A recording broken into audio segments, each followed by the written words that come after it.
Using this BLoves plates. Sorry, I thought I was going to use this image and then like I changed my mind.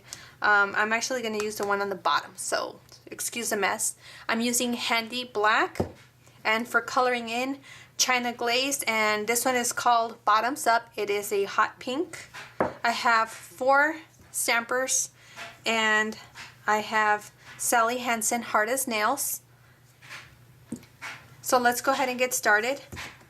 Let me just turn the plate out. So this is the plate, and I'm just going to turn it over to face me because it is on the bottom. So some people prefer to stamp on a surface and then peel it off. I actually like to stamp on the actual stamper. It's just my preference.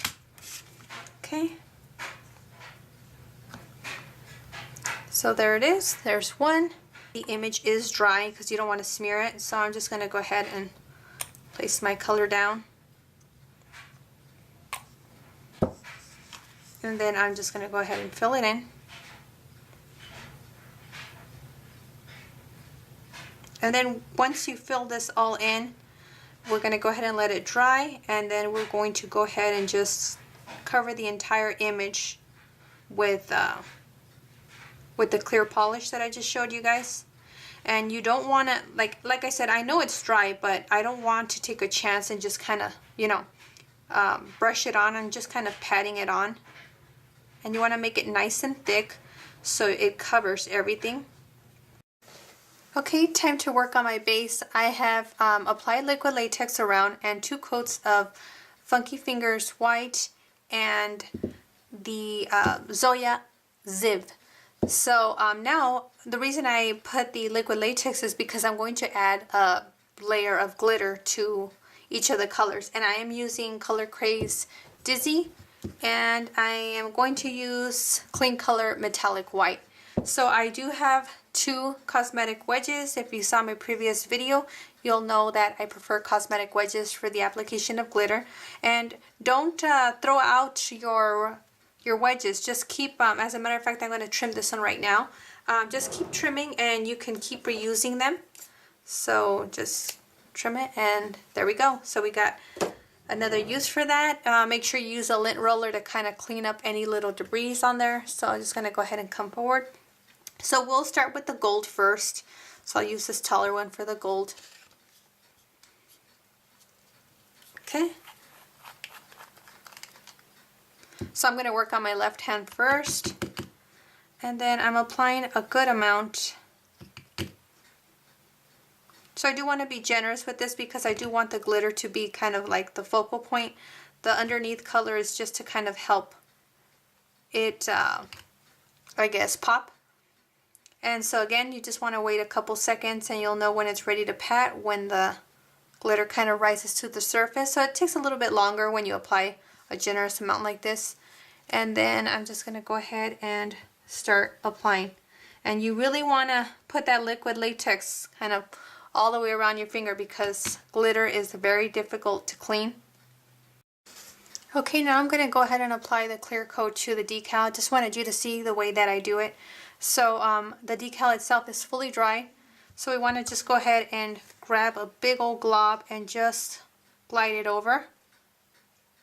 And make sure you overlap quite a bit on the edges, because that's the part where you're going to be able to handle it and maneuver it as you'd like. When applying the decals, your friend is going to be a wooden cuticle stick or pusher. So you want to make sure that your decal is fully dry first of all. So this one looks fully dry. You want to just kind of lift up the edges, and on these smaller stampers I really went like all the way, so it's kind of hard to figure out where I'm going to grab it from. So at any point, when you are lifting from the edges it starts looking a little gummy, you need to stop and blow a little bit and then continue. That means it's not fully dry, so you don't want that. But you know, it's kind of like a double-edged sword. At one point, if it's too dry, like really dry, it'll become brittle and it'll start breaking apart. So you just want to kind of run it around like this. And then if you do get impatient and you just start kind of lifting it up really quickly, your image will start stretching and it'll kind of distort it. So we don't want to do that. So just kind of lifting it up Sorry guys, I'm almost done here. So it's really hard when you get all the way up to the edge like I did here. It's kind of difficult, but there we go. Okay. And then now you want to kind of gently just lift it. You can use tweezers if you like. Oopsie, here we go. And just slowly lift it. So there is a decal. Okay, and then my nails are dry, but the good thing about this polish is that it makes the decal very pliable. So once I set it, that's it. So I just kind of want to see, okay, I know I like this part. I'm just going to go ahead and press down. And then let's see, kind of messed up there. It's a little hard to do it like this. I think that's good. So you just kind of want to place it down in the middle, and like you're making your bed, you just kind of want to pull on each edge just to make sure you don't get any bubbles in there. And like I said, this is the reason why I like this top coat. I didn't even put on anything on the bottom to make it stick. You just kind of want to press down on the edges, kind of seal it in. Again, make sure there's no little air bubbles or folds. If you do happen to get an air bubble or a crease, you just want to slowly like massage it.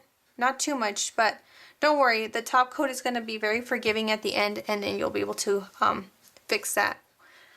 So with the cuticle pusher, I'm just kind of just pressing down on the edges. And the reason I'm doing this is because it's going to create a crease which will allow me to break the decal off without, again, stretching or distorting the image. And also when I apply the acetone right now to do the cleanup, it won't seep underneath. So it creates a barrier. So you just kind of want to run it all the way through.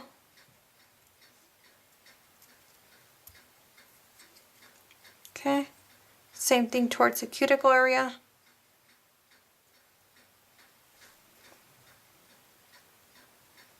It's kind of hard to do it when it's all one piece like this, so I'm just going to go ahead and start now kind of breaking it apart.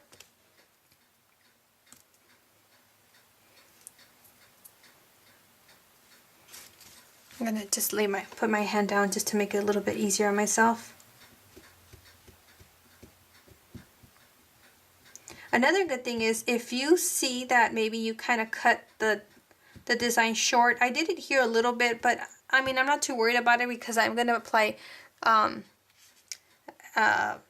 coat and acetone to do a cleanup. But let's say, for example, I want to kind of, draw a little bit here. I can just grab my nail art brush and just kind of, just draw a little bit of a black line just to kind of make it look a little bit more fuller.